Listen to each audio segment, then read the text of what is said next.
संगत जी, प्रेम से कहना धन निरंकार जी। साथ संगत जी, अभी आप सभी का गुरु चर्चा में स्वागत है, वंदन है। आप सभी सतगुरु माँ की कृपा से अच्छे होंगे। साथ संगत जी, आज हमारे विचार का विषय है सतगुरु का एहसास। साथ संगत जी, अनुभव ये बताता है कि सतगुरु का एहसास कर लेना ही सतगुरु दर्शन है। दर्शन वह नहीं है कि जो हम आँखों से साक्षात देख लेते हैं। दर्शन तो वह है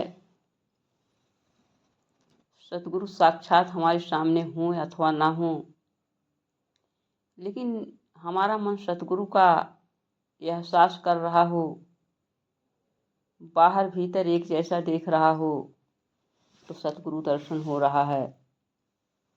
साथ संगत जी, सतगुरु के दर्शन से ही हमारे सारे बिगड़े काम बनते हैं।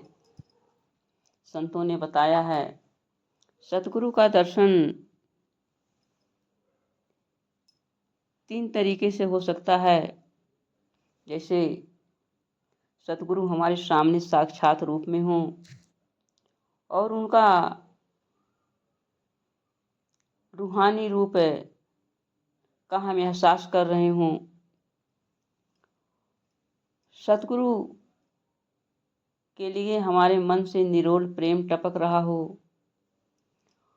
सतगुरु के दर्शन से हमें संसार की सारी खुशियाँ छोटी दिखाई पड़ रही हों। हम अपने को भूल चुके हों। सतगुरु के चरणों में ही हमारा मन समर्पित हो गया हो। तो साथ संगत जी, यह एहसास जो है सतगुरु का पहला दर्शन है। दूसरा दर्शन सतगुरु का तब होता है जब सतगुरु हमारे सामने तो होते हैं, साक्षात रूप में होते हैं, पर हमारा मन जो होता है उनके चरणों में नहीं होता है। हमारा मन, आंखें तो देख रही होती हैं, लेकिन हमारा मन जो है दुनियावी चीज़ों के बीच भटकता है, दुनियावी उलझनों में घिरा रहता है। उस समय जो है ये हमारा दर्शन जो है केवल देखने तक ही सीमित रह जाता है। सतगुरु एक शरीर नहीं, एक दिव्य स्वरूप हैं। इनकी दिव्यता को हम महसूस नहीं कर पाते हैं। माया एवं अहंकार के वशीभूत होकर के हम सतगुरु के इस दर्शन की पवित्रता को हम मन में बसा नहीं पाते हैं। सतगुरु तब भी अपना प्रेम तो हमें देते हैं, लेकिन हम उनकी रहमतों के बरसात को अपनी झोली में समा नहीं पाते हैं। साथ संगत जी, ये दूसरा दर्शन है। सतगुरु का तीसरा दर्शन होता है तब होता है जब सतगुरु साक्षात रूप से हमारे सामने नहीं होते हैं, लेकिन हमारा मन जो है इनके एहसास में इतना समाया होता है कि हम चारों तरफ इन्हीं को केवल देखते हैं। इनमें हमारा मन इस तरह से बस जाता है, हमें चारों तरफ प्रेम ही प्रेम दिखाई पड़ता है। हम विश्वास और श्रद्धा से झुक जाते हैं। आंखें बंद कर लेने पर भी सद्गुरु के दर्शन हमें हो रहे होते हैं। अंग संग हम रोम रोम में हम इनके एहसास को समाये चले जाते हैं। सत्संगत जी, जब हम इस तरह से महसूस करते हैं तो सत्संगत जी, ऐसा दर्शन जो होता है उत्तम कोटि का दर्शन होता है। और यह दर्शन जो है हमें हर पल हो सकता है, हर क्षण हो सकता है। इसके लिए समय और परिस्थिति का कोई महत्ता नहीं है। चाहे जहाँ भी हो, चाहे जैसी परिस्थिति हो, सत्संगत जी हम ऐसा दर्शन करते रहते हैं। सत्संगत जी, इस तरह का दर्शन करने से जो है हमारी भक्ति जो है वो परवान होती चली जाती है और हमें सद्गुरु के दर्शन के लिए जो है किसी स्थान विशेष की ज़रूरत नहीं पड़ती है, ना हमें बहुत दूर समागमों में जाना पड़ता है। हर पल हर क्षण जो हम सद्गुरु का दर्शन करते रहते हैं। सत्संगत जी, ये भक्ति की चरम सीमा होती है।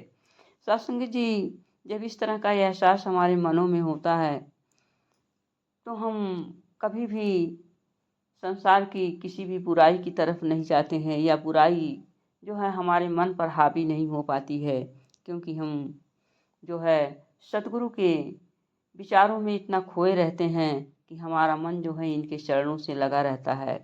साथ संगत जी, कहा भी गया है पवित्र अवतार वाणी में, गुरु दर्शन का फल है बड्डा, मन को पाक बनाता है। गुरु चरणों की धूली लेकर मन मैला धुल जाता है। तो साथ संगत जी, सतगुरु का दर्शन जो होता है सबसे बड़ा होता है, क्योंकि और भी कहा गया है कि जब हम सदगुरु के दर्शन करने के लिए जाते हैं तो हमें हजारों तीर्थों का फल मिल जाता है। साथ संगत जी, कोई भी तीर्थ सदगुरु के दर्शन के समान नहीं होता है।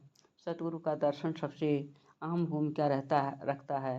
दर्शन वही नहीं जो दिखे, दर्शन वह है जो भीतर तक उतर जाए। साथ संगत जी, ऐसा दर्शन यदि हमें हो रहा है तब तो समझ लीजिए हम सतगुरु के प्रेम में डूबे हैं। सतगुरु के प्रति हमारे मन में श्रद्धा का भाव है, सतगुरु का एहसास हम कर रहे हैं। यदि ऐसा भाव हमारे अंदर नहीं है तो साथ संगत जी, सतगुरु हमारे सामने साक्षात खड़े हों तब भी कोई बात बनने वाली नहीं है। क्योंकि सतगुरु को जब हम स्थूल रूप से एक छोटी शरीर समझ लेते हैं तो सतगुरु हमें क्या दे सकते हैं कि सतगुरु की रहमतें तो हमेशा बरसती हैं। यदि हम सतगुरु को रिश्तेदारी तक निभा लेते हैं तो साथ संगत जी फिर भी हम सतगुरु की किसी भी रहमत के पात्र नहीं बनते हैं। ये सतगुरु जो है निराकार का साकार रूप है, साकार भी है, निराकार भी है। आइए इस तरह का एहसास अपने मनों में बसाएं, जिससे इनके द्वारा बरसती हुई रहमतों के हम पात्र बने और अपनी झोली को भरते चले जाएं। प्रेम से कहना था निरंकार जी।